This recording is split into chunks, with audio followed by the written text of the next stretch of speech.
So let's talk about some tea. You guys want to talk about some tea? Yeah, I know this is a backward looking Periscope, and I don't like to do backward looking Periscope because I'm a forward thinking kind of guy. I don't like to be regressive. I don't like to go backwards. I don't like to move backwards in any sense. However, some stuff has come up recently, and I've gotten a lot of questions about it because there's been this YouTube video that's going quite viral, and Megyn Kelly is mentioned in it, and the interview in there where she went after me is also mentioned very prominently in this video. And so I decided to take this as an opportunity to sort of address that, give my side of the story, explain it for people, because I understand that the size of my platform now, compared to 2016, is, I mean, it's functionally different universes. Back at that time, I only had 50,000 Twitter followers. Now I have 700,000 Twitter followers. Right now I have over 1 million if you count all of my platforms. So with that, it really does sort of make me wonder that all of these, just from a numbers perspective, that people who weren't around in 2016 haven't heard the full story. And I don't know, I've always kind of been looking for a way to, set the record straight or whatever it is. And, I think the fact that it came up again and it features so prominently in this new video that comes out, and I haven't watched that whole video. I just did watch, someone told me that they said, hey, your Megyn Kelly thing came up in this. And I said, oh, really? So I fast forwarded. It's kind of like the Washington, D.C. thing. When your name is mentioned somewhere or something related to you is mentioned somewhere, you go and you look to see specifically what was said. Because living in Washington, D.C. is kind of like being in a Machiavellian plot where everyone is creating Machiavellian plots against everyone else all the time. But if you talk about it, if you talk about it, you get in trouble. It's kind of like prison, I suppose, in that respect. But so what happened here is the interview, of course, where Megyn Kelly interviews James Alefantis. And the fact of the matter is that she then played a video of me during her interview with him and talked about me, put a chyron on the screen about me, claiming that I was involved in a shooting. All right, she defamed me, claimed that I was involved with a shooting, did not play the audio from my video of me and a friend having dinner, and then me just, talking to my phone. So Megyn Kelly not only defamed me, not only said that I was involved with a shooting that I had no involvement with, she played a video of me talking to my phone and then sitting at a table having dinner with a friend without actually listening to the words that were said on my video. But she took me completely out of context, recontexted what I was doing. Then it went into essentially, this mainstream narrative sort of about me, about my friends, about my family. We received death threats after Megyn Kelly's defamation, and all because of that. Never once did she reach out to me and ask me to come on. Never once Did she ask me to clarify anything? Did she reach out for comment? No journalistic standards were followed in terms of this. It was just straight up defamatory hit piece, which, and by the way, the guy in the interview is lying about me. The guy in the interview is making up things about me that never happened. Because by the way,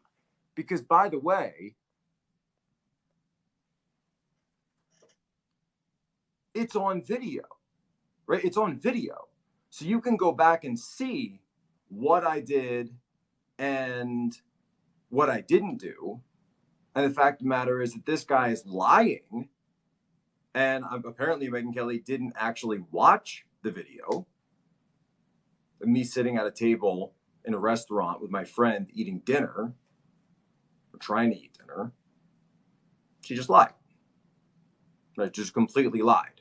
But she did it in such a way where she could try to paint me as a monster and come after me and use the entire situation as a way to try to build herself up and try to build her own cachet. Because remember, if you go back to that point, that's when she was trying to leave Fox News and get a job in mainstream media. So what she was doing was she was going after Trump and Trump supporters and attacking them and demonizing them to find a way for her to build some cachet with the mainstream media, having come from Fox. Yeah, it was on my birthday, actually, in 2016. And break into NBC in the mainstream, right? So she was, not only was she trying to cancel me, right? What she did was she was trying to demonize me and turn me into a monster. Yeah. So if you go back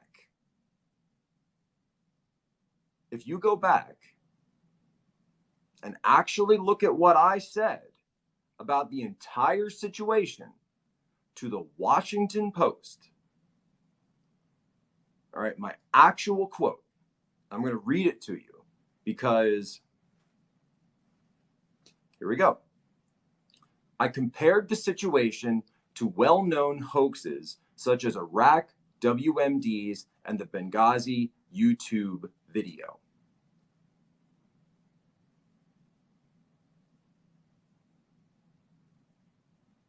Posobiec and a friend walked into the restaurant 8 days after the election, sat down and ordered. Posobiec got the garlic knots. His friend got a beer. But they were not just hanging out. Posobiec was using his phone to broadcast his evening on Periscope, an app that allows users to live stream video. Posobiec said, part of the experience of living in 2016 is live on the scene broadcasts. People have lost faith with the government and the mainstream media being any real authority. After the Iraq War, a hoax.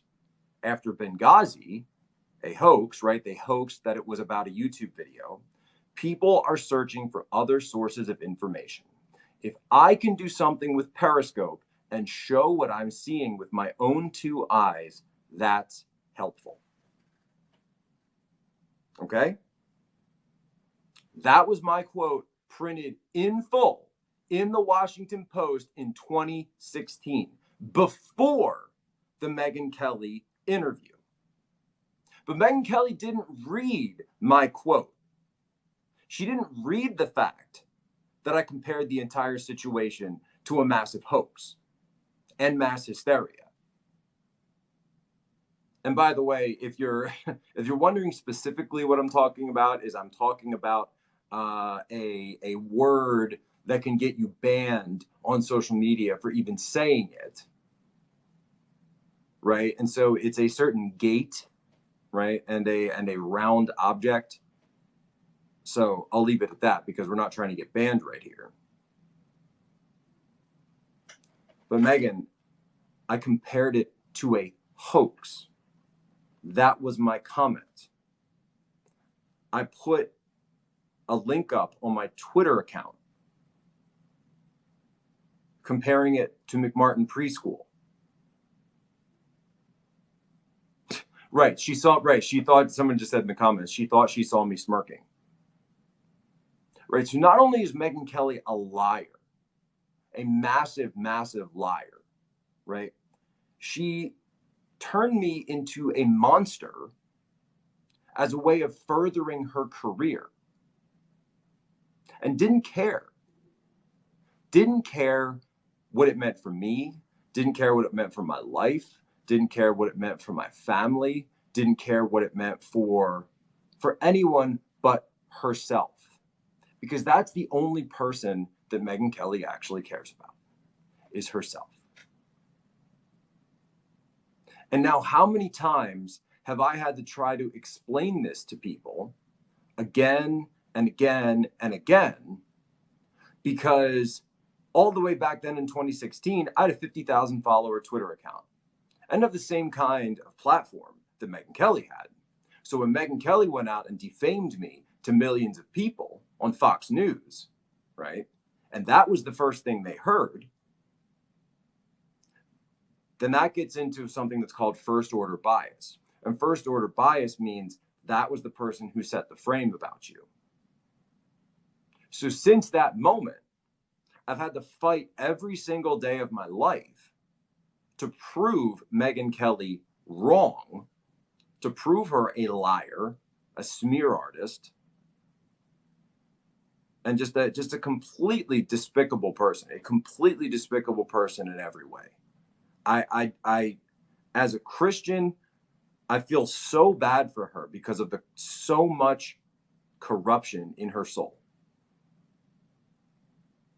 And I do pray for her. I do pray so hard for her that God will open up her soul, that God will soften her hardened heart.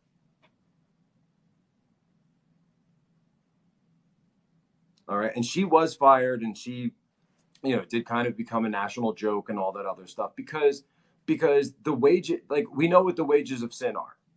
We know what the wages of sin are. We know what the wages of sin are, right? And so, people do kind of, you could say, is that her just desserts? Is that her karma? It in some senses it is, right? But at the same time, there's so many people out there that are hurt by fake news, that are targeted by fake news. And so you've got, a Christian, a Navy officer, an intelligence veteran. She doesn't care. She doesn't care about any of those things. She cares about herself. She cares about her career. Her career, which, by the way, doesn't exist anymore. Because that's a problem. When you try to build yourself up by tearing others down, right? It can only go so far. It can only go so far.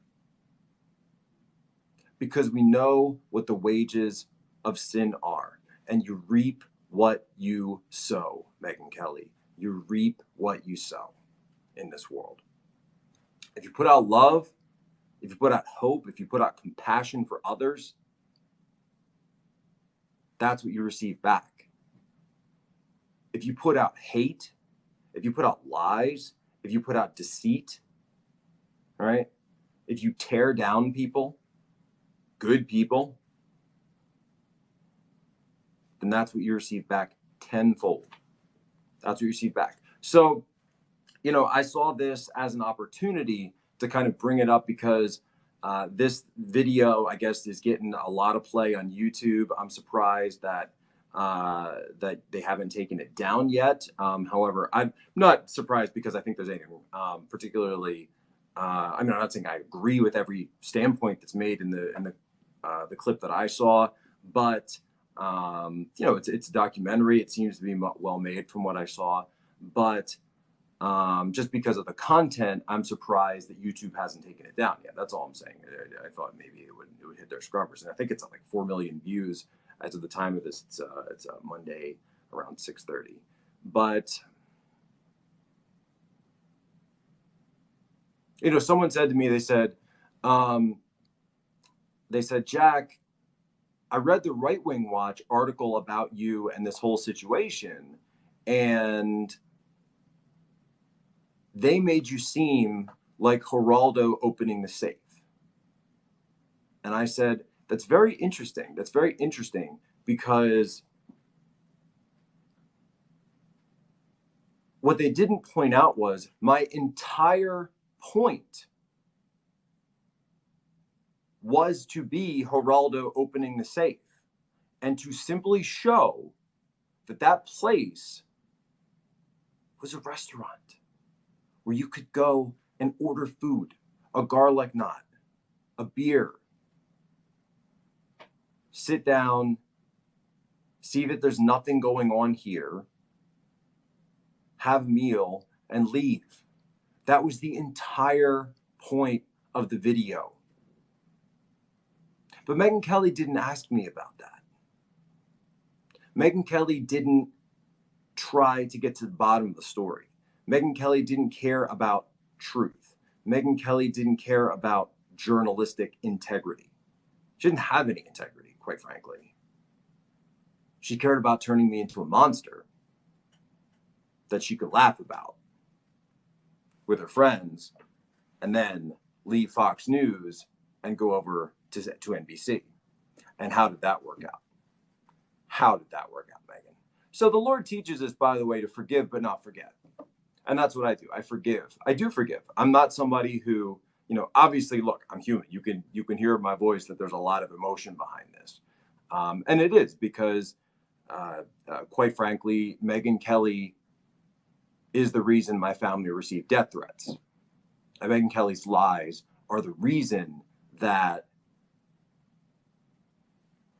well, I'm not going to get in everything that we do to protect our house, but suffice to say that we're perfectly fine in terms of being able to defend ourselves. But this is, this is my life, and this is going to be my life now. And I don't complain about it. I don't whine about it. I don't even think I've ever even addressed this stuff until today, and it's been nearly 4 years, right? And the fact that Out of Shadows did portray this, I thought was an opportunity for me to address all of it and to completely explain and point out. So when you see anybody bring that up about me and my involvement in this entire thing, the only thing that you could intellectually say is that I debunked it. The only thing that you could honestly say is that I went and debunked the situation and showed that it was nothing but mass hysteria about a restaurant, which, albeit, had some very strange imagery and Instagram posts that people could certainly take in a different direction and take it the wrong way.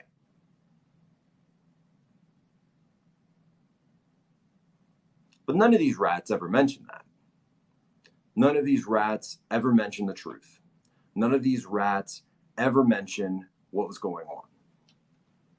None of these rats ever explained it. And look, this is you want to talk about the other stuff that I've debunked? Do you remember the fake Tucson what was it? It was like they said there was like a site where bodies were found, and there was this guy on Facebook going off about the skulls of children that he was finding, and he was a fake veteran.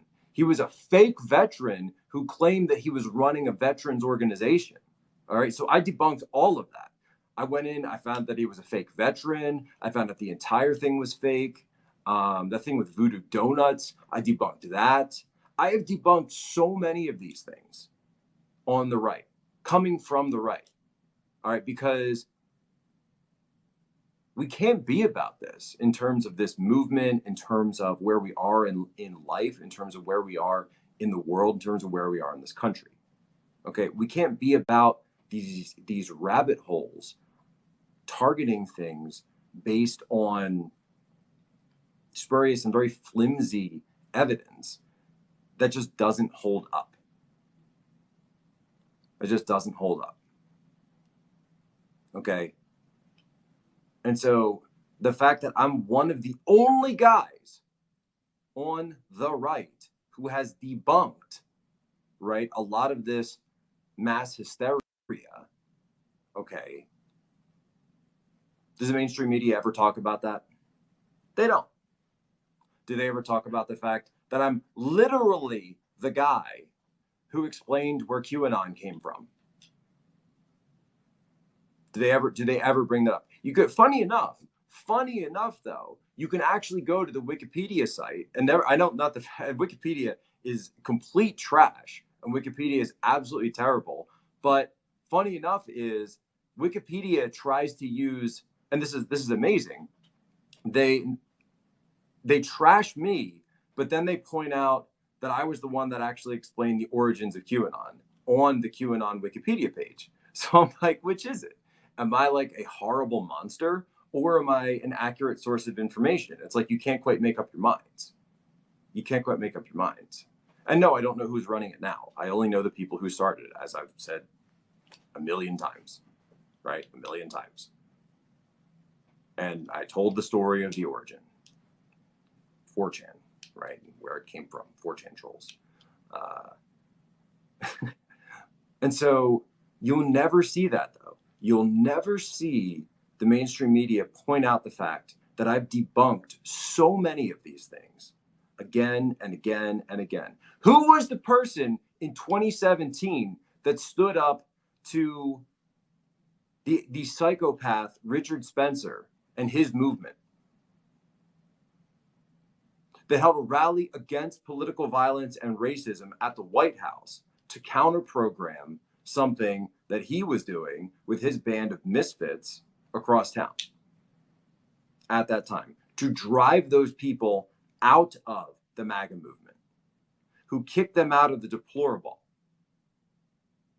who kicked them out of various events that they tried to get into,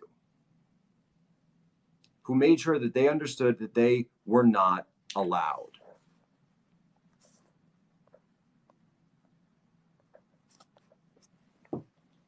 And they say, is that cancel culture? No, that's not cancel culture. Okay, that's not cancel culture. It's freedom of association. Okay, it's freedom of association. And the MAGA movement does not associate with that, period. And we never did. Okay, these are the events and the work that I've done on all of these different, edgy topics or whatever. And yet, all thanks to Megyn Kelly and, these sort of insane, just rats. The rat. I don't know what to call them. The rats. People who follow the new right as like a living, right? They try and make a living out of following us, right? They never tell the truth. They never tell the truth. They never tell the truth. Right. And right. Exactly. Someone just pointed out, Jack, you're doing it right now with the virus deniers. Thank you. I'm doing the exact same thing that I'm doing right now with the virus deniers. Right. There are people who actually believe that the coronavirus isn't real. I'm serious. They're out there. And so every day, I'm sharing information to shut that down because they're trying to claim that coronavirus is a hoax. Can you believe this? Can you absolutely believe this? It's insane. It's completely insane. It's completely insane. And so from day one all the way to today, I've done everything that I can to shut down this mass hysteria when I see it on the right, when I see it anywhere. And by the way, that doesn't mean I don't call out left-wing hoaxes as well. I call out hoaxes whatever side they're on. I don't care what your politics are. I don't care what your background is. I don't care what party you're registered in. If you are out there spreading a hoax and it gets to critical mass or whatever level you want to call it, I'm going to call it out. When I see the media pushing the Kavanaugh rape stories, Russiagate, obviously all my work on Russiagate, calling that out day after day after day. When I see the FBI lying to get FISA warrants to spy on people. Okay. Those are massively, massively important hoaxes. And by the way, the Russiagate conspiracy theory that was peddled and started by Jake Tapper of CNN and Michael Isikoff of Yahoo News led to a mass shooting at a congressional baseball practice. But funny how nobody refers to Jake Tapper as a dangerous conspiracy theorist, right? Because his conspiracy theory, which was believed by James T. Hodgkinson, drove James T. Hodgkinson to leave his wife, to drive across half the country from the Midwest all the way to Washington, D.C., to take up residence in a YMCA, and to lie in wait in Alexandria, Virginia, to prepare for a congressional baseball practice, because he heard that the congressional baseball practice was going to be held there, and he wanted to kill the Republicans that he believed were secretly working for Russia. Because Jake Tapper, and, you know, of course, Rachel Maddow and everybody else, but it was started by Jake Tapper. I want to be very clear about that. Jake Tapper and the fake dossier, which, by the way, was actually Russian disinformation, were the ones that spread this thing, that started this thing. It originated with Jake Tapper. It's very, very clear that people understand that the story was, quote unquote, out there, but it wasn't until Jake Tapper, who used to be a credible journalist when he was at ABC, then came over to CNN and completely sold out his journalistic integrity, but he still tries to trade on the former credibility that he had in his original network job when he came over. So that's his whole, that's his whole gimmick. And so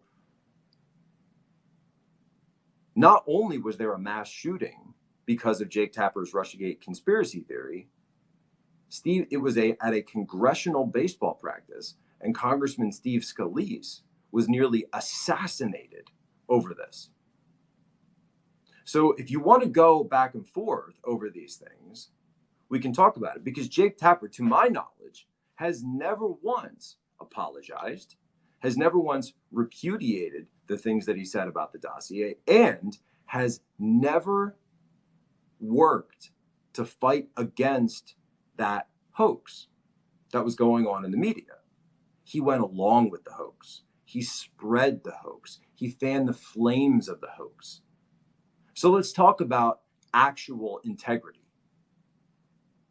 Let's talk about actual journalistic ethics in this day and age. Is it enough to remain silent? Is it enough to go along with the herd when it's your side? Or is actual integrity going up against people that are considered to be on your side,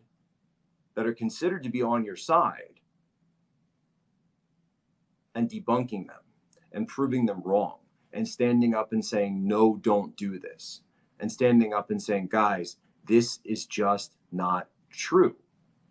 Okay, we have to stop this in its tracks. Jake Tapper's never done that.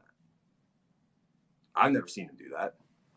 Correct me if I'm wrong. I'd be happy to admit I'm wrong. I've never been 100% right in my life on anything. I'm a human being, folks. I'm imperfect, and you will not find perfection outside of Christ Jesus in this world. All right.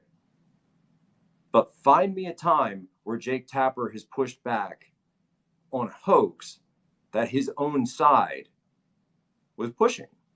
Find me that. Can you please find me that? Because I haven't seen it. I can point to so many times that I've pushed back on stuff on the right. And obviously the one that has to do with the title of this entire Periscope. But has Jake Tapper ever done that on his own side? It's a simple question, right? It's a very simple question. Did he stand up against the Iraq War? Well, the Iraq War was kind of a right-wing thing, so I'll throw that out there. Did Jake Tapper stand up to the Benghazi hoax? When the president of the United States at the time, Barack Obama, said that Benghazi which was a terrorist attack, that it all happened because of a YouTube video. That was a lie. That was a hoax that was pushed by the White House, by Ambassador Susan Rice, and President Barack Obama, Secretary of State Hillary Clinton. Hillary Clinton went to the victims of the Benghazi attack at Andrews Air Force Base when their bodies arrived in the airplane. She went there and she looked at them and she said, "We're going to get those guys who made this video. We're going to get the guys who made the video." She just lied. She blatantly lied to them. She blatantly hoaxed the parents, the families of American patriots and service members who were killed in the line of duty. And she hoaxed them. She straight up hoaxed them. So did Jake Tapper push back against that at the time? And maybe he did. I don't know. Maybe he did. I'm speaking extemporaneously here, but maybe he did.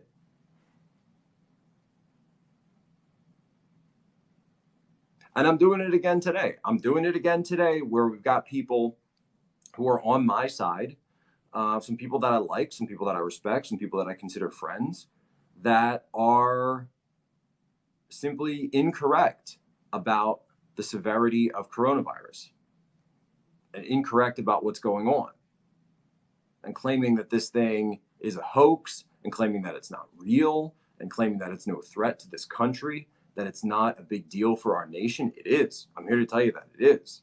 I'm here to tell you that, as I said 3 weeks ago, it's got to be dealt with in a mitigated fashion. We need to mitigate the virus, but we also need to mitigate our behavior. We need to mitigate the solution to it. All right. And the solution is going to come with mass testing. And the solution is going to come with quarantines. So then it's going to be strict quarantines. All right. And we're going to move into green zones, red zones, and then like in between yellow zones. All right. So you're going to have some places with severe restrictions. You're going to have some places with light restrictions, and we're going to have some places with relatively loose restrictions. Okay, it's as simple as that. It's a phased plan, right? There's no magic bullet here at this point. We have to deal with the situation that we're in, and this is the situation that we're in. But for those people who say this entire thing is a hoax, and it was created by Bill Gates as a way of microchipping everybody to enact the 5G takeover of the Illuminati and the Federal Reserve and everything else. It's like, guys, listen to yourselves. Seriously. Just stop. Okay? Stop. Stop. Please. And by the way, your phones are already being tracked. I don't know if you guys missed all of Spygate. We might have to go back and actually explain some of those things again or replay some of those old videos, but y'all are walking around. If you're watching this on Periscope right now, if you're watching any of this stuff, you are your phone has microchips in it. They don't need to put a microchip in your skin, right? Your phone is already being tracked by government. All right. And they say, "Oh, well, my phone's not tracked by the government." I say, "Okay, yeah. Well, have you heard of this thing called a subpoena?" And so if a government puts a subpoena to Google or Twitter or Facebook or any of these other social media companies or apps with data, then folks, it's over. It's done. Like you gotta understand the actual situation that we're in when it comes to mass surveillance. Like, we are already mass surveilled. The surveillance is there. Now, they may not be looking at you on a regular basis. The analysts, they don't have the bandwidth, they don't have the time to be looking at every person and listening to every phone call and reading every text message. That'd be insane, right? We don't have maybe in China they do. They certainly have the Wu Mao army, and they have the ability to do so. But please, Bill Gates is a nerd, right? He's not trying to take over the world. Just a nerd. Stop. And again, he's not the army of the 12 Monkeys. If you've seen that movie, he is a guy that's out there that's throwing his 2 cents in. But we don't have to listen to him. May have some good stuff, may have some bad stuff. Don't listen to him. Same with Elon Musk. Don't listen to him. Private citizen. All right. What we do need to do is fight the virus. and kill the virus. Somebody just asked me about crab people. You know I can't talk about the crab people. You know too much about the crab people. That'll be the only part of this, by the way, that Media Matters and Right Wing Watch take out. They'll cut out the entire part where I go through the facts, and they'll play the crab people part. So look for that. Look for that. Crab people. Bunch of simps. Absolute bunch of simps out there, I'm telling you. Yeah, that's pretty much it for this rant. Pray for Megyn Kelly. I would consider a virus a living organism because it does reproduce, doesn't it? Obviously.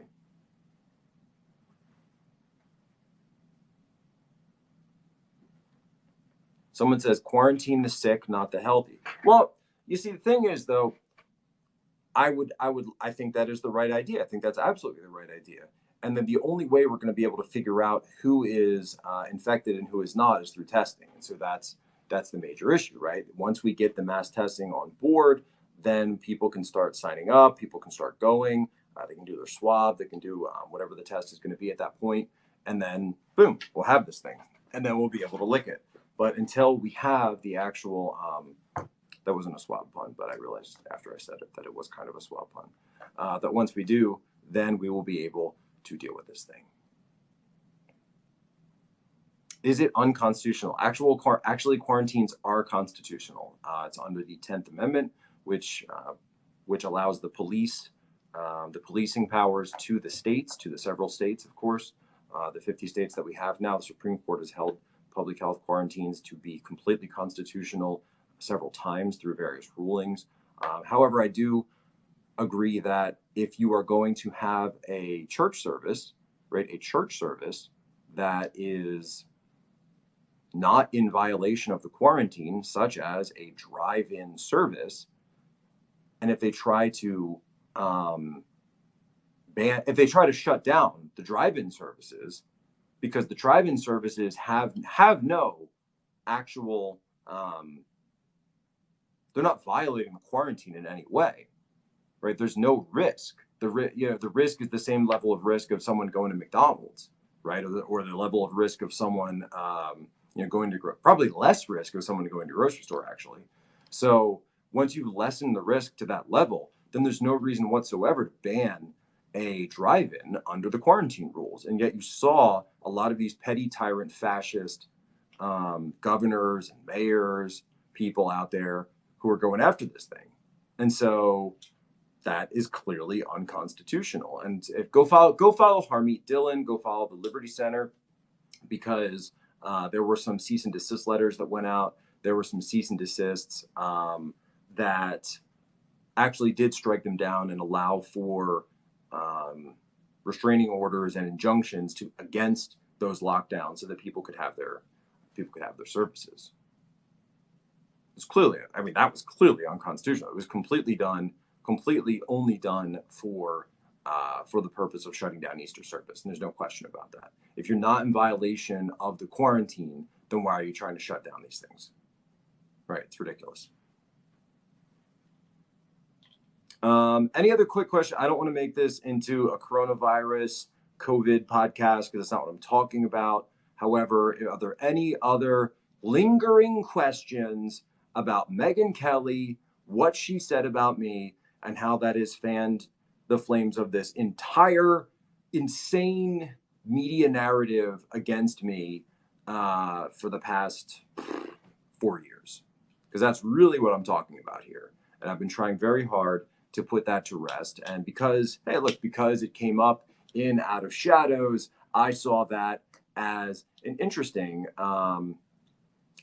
situation to bring it all up. If you missed the whole Megyn Kelly thing, please, go back to the beginning once this is over and check it out, because I'll walk through the entire thing. What do I think about Trump? The man is a kayfabe genius. The man is a kayfabe genius. It's his signature, literally right behind me in the office right there. Did I get a flu shot? When I was in the military, I got the flu shots for nearly 10 years straight. and I haven't gotten one this year. So was I sicker or not this year? No, I think I did all right this year. So got the flu shot for 10 years straight. Didn't have any problems. And, that's my experience with the flu shot. Yeah, you're required to when you're in the military.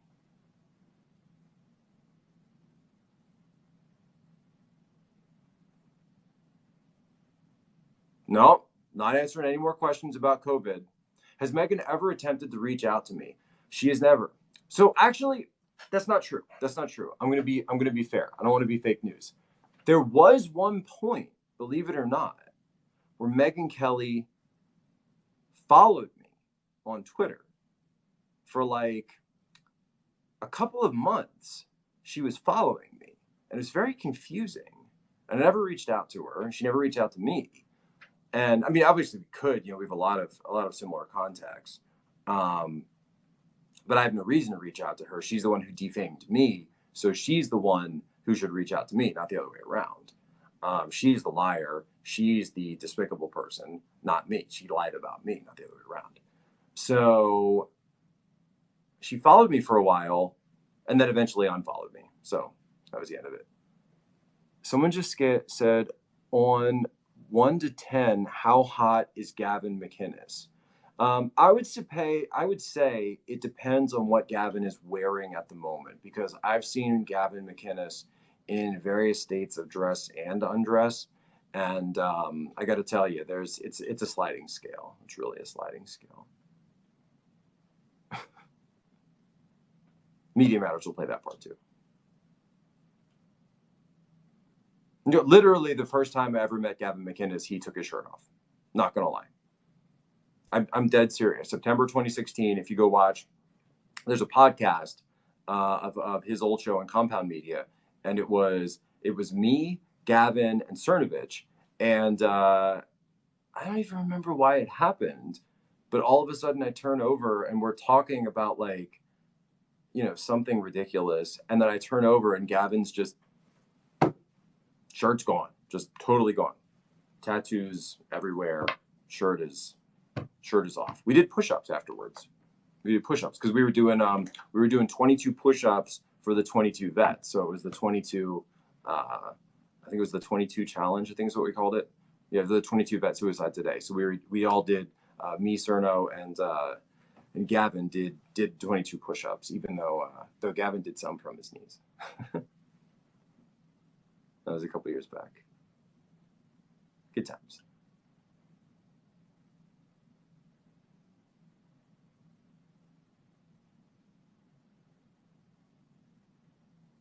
What are the prerequisites of getting a follow from Poso? Follows are earned. That's all I got to say.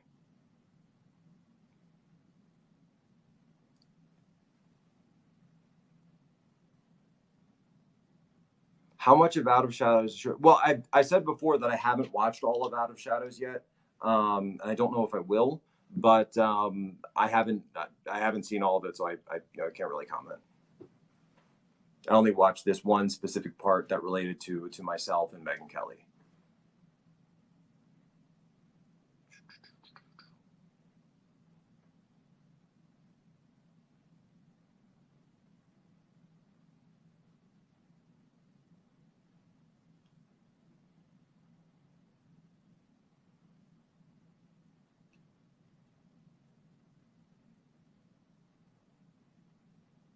All right, so I think everyone's pretty much got it at this point. So go back and watch this. Yeah, like I said, I don't really feel the need to address this stuff beyond this. I really want to talk about China more. I've just been getting amazing response on China from so many people lately. And, it's been, I've been talking about China for years and you guys didn't want to hear about it until now. This is on you, not on Poso. No. Because I've been traveling back and forth from there for 15 years. 就是的，我15年都送到中国去。我是以前在上海那边2年的，我是为上海美国商会上班，我在那边读书，也是读书，在华师大华东师范大学。你们呢？你们要好好休息。对不起，你们要好好学习中国。中国是美国的最重要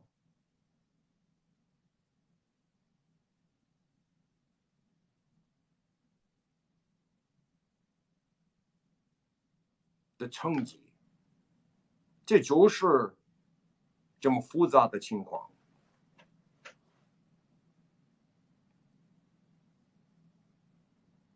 So we're going to be talking about China quite a bit more lately.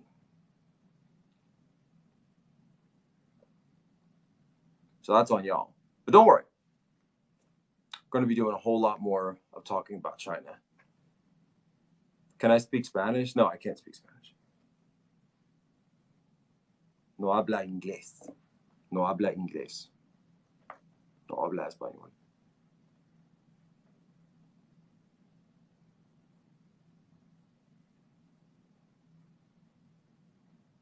На я тоже говорю и чуть-чуть по-русски. На русский я по-русски говорю очень плохо. Очень плохо. Да, русский.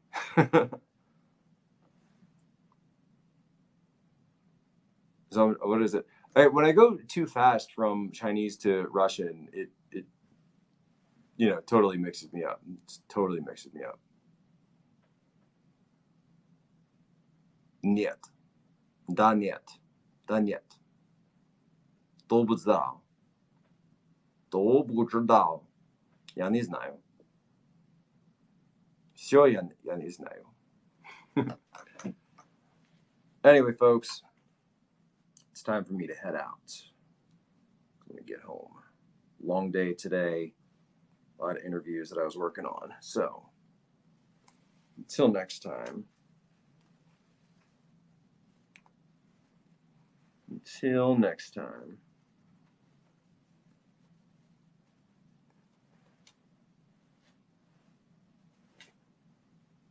That totally got tangled, didn't it?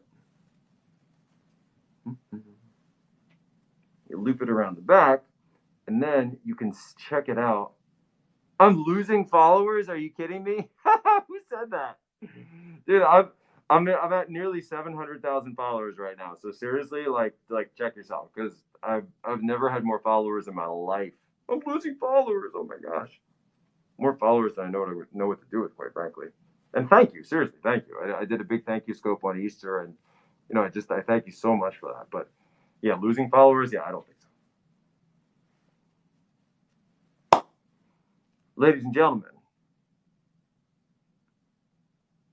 as always, you have my permission to lay ashore.